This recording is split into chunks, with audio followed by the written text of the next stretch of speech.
There's a very comfortable, very common lie that the investment space tells the average Joe. Just always buy and hold the asset. Buy the dips, forget about the investment, just get into the S&P 500 or Bitcoin or gold, whatever the favorite investment is, just set and forget, things go long-term up. And this seems like a very reasonable story. Bitcoin, for example, always recovered after massive bear markets.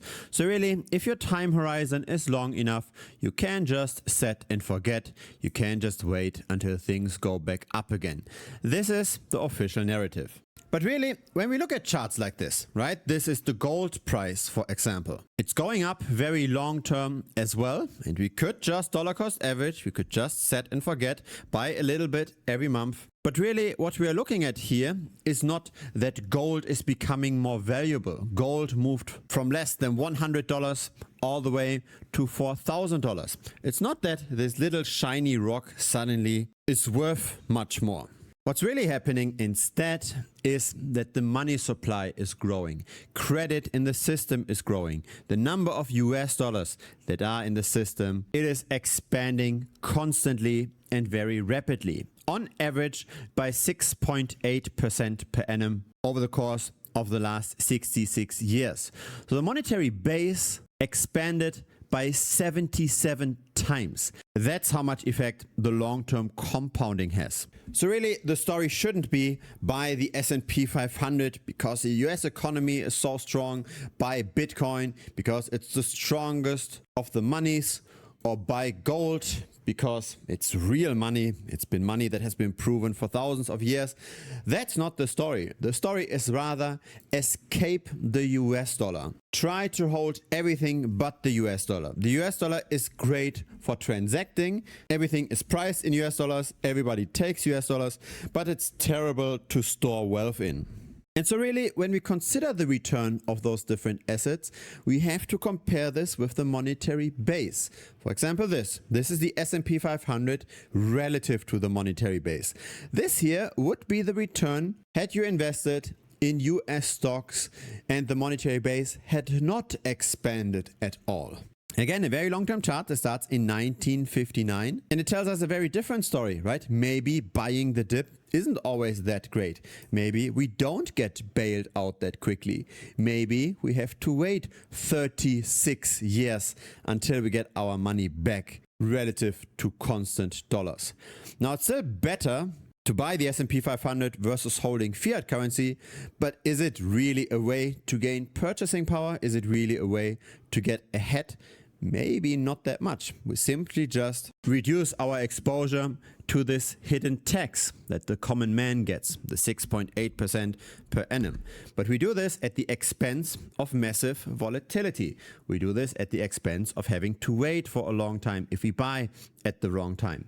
We make this at the expense of potentially losing temporarily our purchasing power to the degree of 74%. So that's the move in the 60s and 70s, or over here, the global financial crisis, plus.com. There was a crash of similar magnitude, 73%. Now the question is, what assets can potentially long-term outperform the monetary debasement?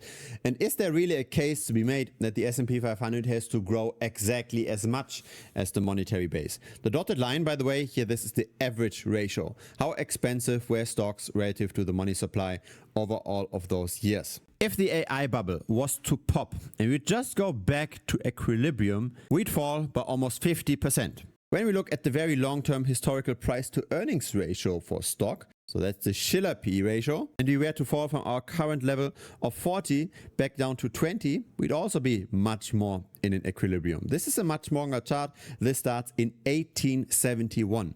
So a drop here to 20 would definitely be justified. And then the question really is, how much do stocks long-term outperform monetary debasement?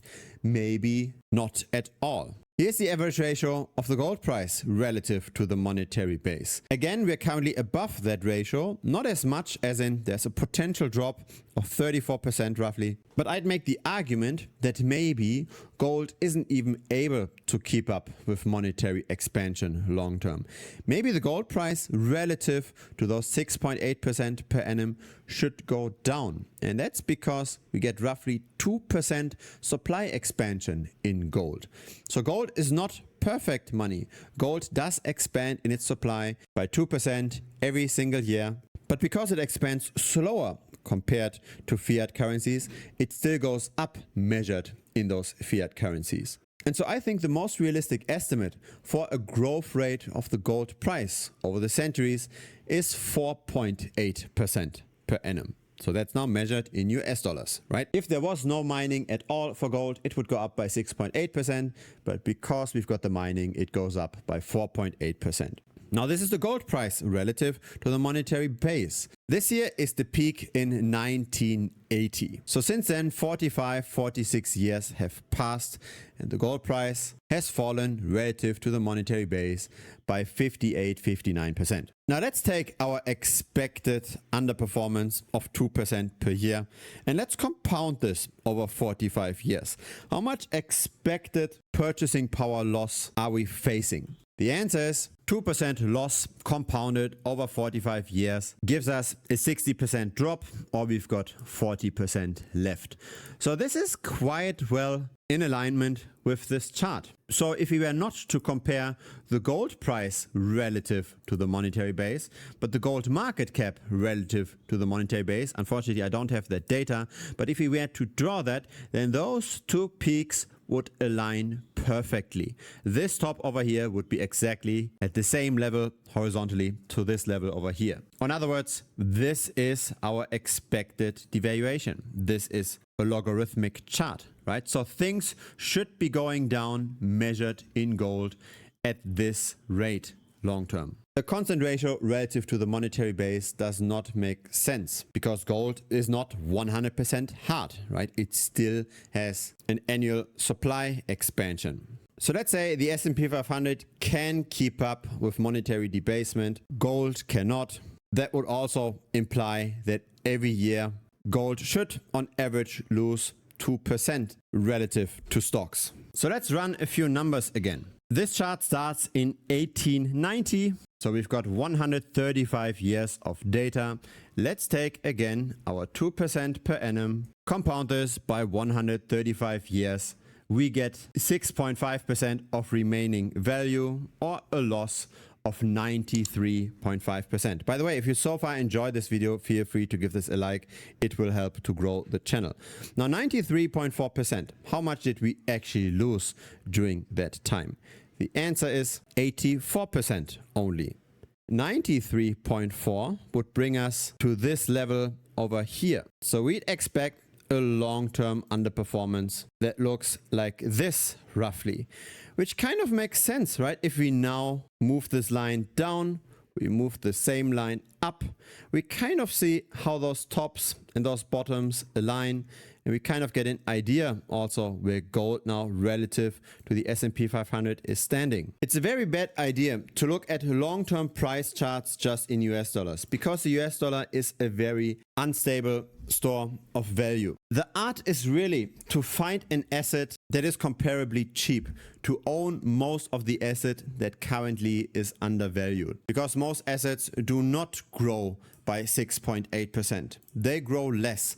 A house that's 50 years old is less desirable than a house that's brand new. Gold is not perfect money because it's got supply expansion. The S&P 500 at times can be extremely expensive, and it can take a long time until that money comes back. And even for things like Bitcoin, the supply might not expand as quickly, but we've got a lot of the OG early investors that are starting to take profit. I do expect that Bitcoin's very long-term growth rate will at least match the monetary debasement. But the game isn't that easy that we can just set and forget. Relative to the monetary base, yes, Bitcoin continues to grow. And even relative to stocks, we have seen some growth. This is Bitcoin relative to the S&P 500.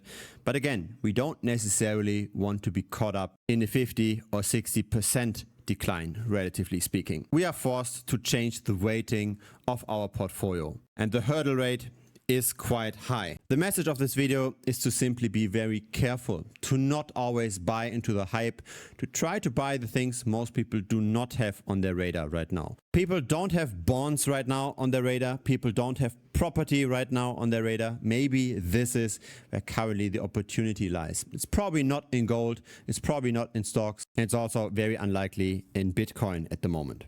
Everything is better than just saving in plain old cash, but that doesn't mean that you do beat monetary debasement with that you actually get more purchasing power over time. This is the big illusion that many people try to sell you. You are not becoming rich just by buying into index ETFs, just by saving in gold, or just by dollar cost averaging into Bitcoin for that matter. It's a game that rewards the few contrarian investors. When everybody gets excited about Nvidia, when everybody gets excited about technology, it's time to exit. Here, have a look at this. This is the Nasdaq 100 relative to the S&P 500. Technology stocks are now a huge part of the entire stock market. Everybody is betting on AI taking over the world. And the expectations might be at least short-term overblown. The same way how the internet, of course, became incredibly important over the years. But there was medium-term overinvestment, which led to technology stocks underperforming the rest of the market by almost 70%. We might see something very similar with the AI build-out. Again, lots of those infrastructure plays run on quickly depreciating assets. If it's your first time here, feel free to subscribe. I publish videos regularly. A like would be very much appreciated as well. It helps the channel grow. Feel free to also check out the premium membership. The link is down below. It's thebitcoinstrader.com. This is where I share how I currently navigate this market. See you next time on YouTube or see you in premium. Cheers.